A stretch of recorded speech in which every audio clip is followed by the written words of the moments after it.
So guys, very good morning. ప్రతిరోజు కూడా ప్రతి ఒక్కరు కూడా వాకింగ్ చేయాలన్నట్టు. సో వాకింగ్ చేస్తేనే ఇప్పుడున్నటువంటి అంటే పల్లెటూళ్ళు అంటే కనుక వాళ్ళు ఏవో ఒక పనులు అయితే చేసుకుంటూ ఉంటారు. కానీ మనకున్నటువంటి బిజీ లైఫ్లో మనము మన బాడీని ఎక్కువగా సుఖానికి పెడతాం. సుఖం పెట్టడం వల్ల ఏమవుతుందంటే కనుక ప్రతిరోజు మనం ఏ విధంగా అయితే ఆరోగ్యంగా ఉండాలని తింటామో ఆ తిన్న దానిని అరిగియాలన్నట్టు, అరగొట్టాలి. అరగొట్టకుంటే అవి మన శరీరంలో ఎక్కడికెక్కడికో వెళ్తాయి. అంటే తిన్నది అరగడానికే కదా అన్నది మీ క్వశ్చన్ కావచ్చు. ఎస్, తిన్నదైతే అరగడానికే. మనం ఎంత తినాలి, మన కడుపు ఎంత ఉంది?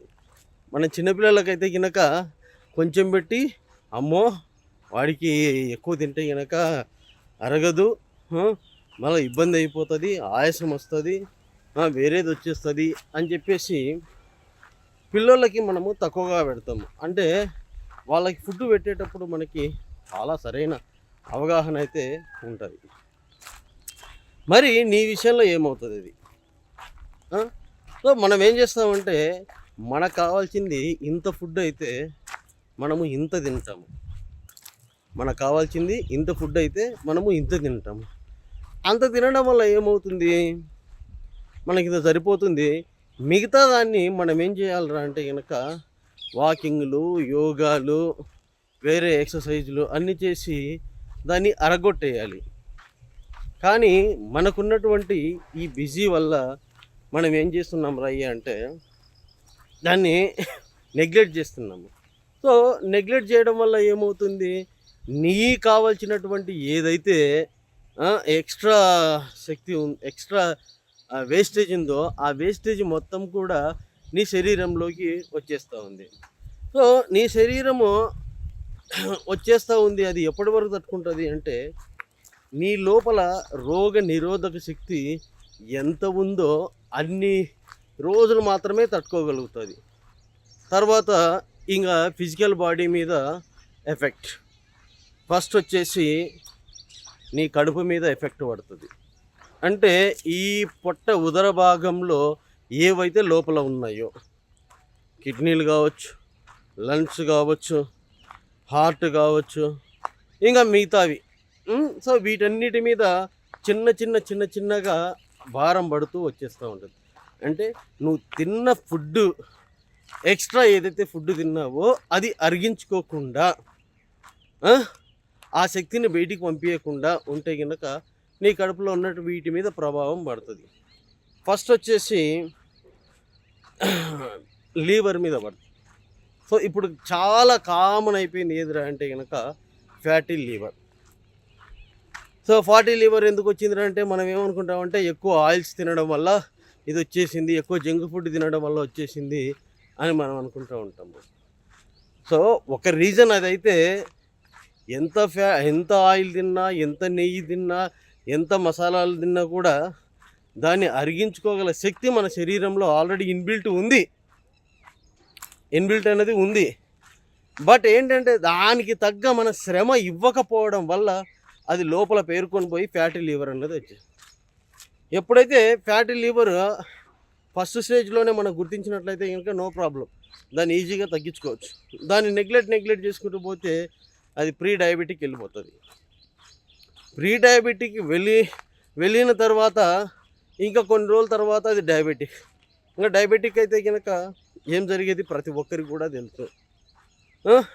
అండ్ మనం తినేది ఏదైతే ఎక్కువ తిని దానికి సరిపడనంత నీళ్ళు మనం తీసుకోకపోవడం వల్ల ఏమవుతుంది అంటే కనుక కంపల్సరీ అది మన కిడ్నీస్ మీద ఎఫెక్ట్ అయితే పడుతుంది. సో ఆ కిడ్నీస్లో స్టోన్స్ అన్నవి వచ్చేస్తాయి. ఎప్పుడైతే స్టోన్స్ అన్నవి వచ్చేస్తాయో మనం ఏదైతే తిన్నామో దాన్ని క్లీన్ చేయడానికి ఎక్స్ట్రా ఎనర్జీ కావాలి. మామూలుగా ఉండదే ఇంత ఎనర్జీ, దానికి మళ్ళీ ఎక్స్ట్రా ఎనర్జీ. సో దానివల్ల ఈ వేరే ప్రాబ్లమ్స్ అంటే గిడ్డినెస్ రావడము, పని చేసుకోలేకపోవడము, ఎప్పుడు పడితే అప్పుడు కిడ్నీ అన్నది ఇట్లా వాటర్ తక్కువైనప్పుడల్లా ఫ్లక్చువేట్ అవుతూ ఉంటుంది. ఫ్లక్చువేట్ అవుతున్నప్పుడల్లా నీకు కొంచెం పెయిన్ అనిపిస్తూ ఉంటుంది. మళ్ళీ ఎక్కువ వాటర్ తాగాలి, దాన్ని తగ్గించుకోవాలి. బట్ ఈ మధ్యలో నువ్వు ఏదైతే చేయాలనుకుంటున్నావో ఆ పనులన్నీ కూడా పోస్ట్పోన్ అవుతూ ఉంటాయి. యాక్టివ్నెస్ రాదు మనిషికి, ఇంకా వేరే వేరే ఏమైనా వచ్చేస్తూ ఉంటాయి. సో గైస్, చాలా అంటే చాలా జాగ్రత్తగా ఉండాలి. అందుకే నేనేమి ప్రిఫర్ చేస్తాను రా అంటే కనుక, కంపల్సరీ ప్రతి ఒక్కరు మీకున్న 24 అవర్స్లో, ప్రతి ఒక్కరికి కూడా 24 అవర్స్ ఉంటుంది. 24 అవర్స్లో కంపల్సరీ ఒక 1 అవర్ వాకింగ్కు, జాగింగ్కు, యోగాకు వీటికి పెట్టాలి. Not meditation. మెడిటేషన్ వచ్చేసి మెంటల్ బాడీకి సంబంధించింది, నాట్ ఫిజికల్ బాడీ. ఫిజికల్ బాడీకి సంబంధించింది ఫిజికల్ ఫిట్నెస్ని పెట్టేది, ఫిజికల్గా ఉన్నటువంటి ఆర్గాన్స్ అన్నింటినీ కూడా ఒక సక్రమైన యాక్టివ్లో పెట్టేది యోగా. సో ఈ యోగా కానీ, వాకింగ్ కానీ వీటన్నిటిని కూడా కంపల్సరీ ఖచ్చితంగా ప్రతి ఒక్కరు చేయాలి. ఇవి చేసుకుంటూ ఇంకా నా గురించి నేను ఎక్కువ తెలుసుకోవాలి అంటే మెడిటేషన్ చేయాలి. సో మెడిటేషన్లో చాలా కొన్ని వేల పద్ధతులు ఉంటాయి. నీ ఇష్టం, నీకు ఏ పద్ధతి అయితే నచ్చుతుందో ఆ పద్ధతిలో నువ్వు ధ్యానం అంటే మెడిటేషను, ధ్యానం ఈ రెండు ఒకటే చేసుకోవచ్చు. అది ఇంకా ఏంటయ్యా అంటే ఎర్లీ మార్నింగ్ 5 to 6 అలా మొదలు పెట్టుకొని ఇంకా 4 to 5కి ఇంకా ఎక్కువ డీప్గా వెళ్తే 3 to 4, 3 to 5 మెడిటేషన్ చేసుకున్నట్లయితే కనుక నీకు ఎక్కువ నిద్రతో అవసరమే ఉండదు. ఎందుకంటే బ్రహ్మముహూర్తంలో ప్రకృతిలో ఉన్నటువంటి విస్మయ ప్రాణశక్తి చాలా ఎక్కువగా ఆ టైంలోనే ఎక్కువగా ఉంటుంది. కాబట్టి దాన్ని మనం కరెక్ట్గా సద్వినియోగం చేసుకుంటే బ్రహ్మముహూర్తాన్ని ఇంకా అద్భుతాలే అద్భుతాలు. నువ్వు భూ ప్రపంచంలో ఎందుకు పుట్టినావు, నీ పర్పస్ ఏంటి, నువ్వు ఎవరెవరితో కలవాలి, నీ గత జన్మ స్మృతులు ఏంటి, నువ్వు భవిష్యత్తుకి ఏమి విత్తనాలు వేసి దానికి ఎలా పనిచేయాలి, ఇవన్నీ కూడా బ్రహ్మముహూర్తంలో నువ్వు ఆలోచించినట్లయితే నేచర్ మొత్తం కూడా నీకు సపోర్ట్ చేస్తుంది. అది ఎలా చేస్తుంది అంటే ఎవడైతే ప్రాక్టికల్గా అది అనుభవిస్తున్నాడో వాడికి అర్థమవుతుంది. కానీ ఇలా థియరిటికల్గా నాలెడ్జ్ పెట్టుకొని చేసే వాళ్ళకు ఎవరికి కూడా అర్థం కాదు ఆ సిచ్యువేషన్. సో గైస్, సో నేను చెప్పేది ఏంటి అంటే కనుక, ఏది ఏమైనా ఆరోగ్యం అన్నదే చాలా పరమానందం. కాబట్టి భూమి మీద పుట్టినది మనము ఆనందంగా ఉండడానికి, ఆరోగ్యంగా ఉండడానికి, అద్భుతాలు సృష్టించడానికి మాత్రమే మనం ఉన్నాము. బాధలు పడడానికి కాదు, పక్కోడి ఎదుగుదలను చూసి ఏడవడానికి కాదు, పక్కోడు ఏదో బిల్డింగ్ కట్టినాడని నేను బిల్డింగ్ కట్టి కృంగిపోవడానికి కాదు. మనం ఉన్న స్థితినే గొప్పగా చూసుకుంటూ చాలా ఆనందంగా ఉండడానికి మనము వచ్చినాము. ఒక ఇంట్లోనే 2 కొడుకులు ఉన్నప్పుడు ఒకడు ఒకలాగా ఆలోచిస్తాడు, ఇంకొకడు ఇంకొకలాగా ఆలోచిస్తాడు.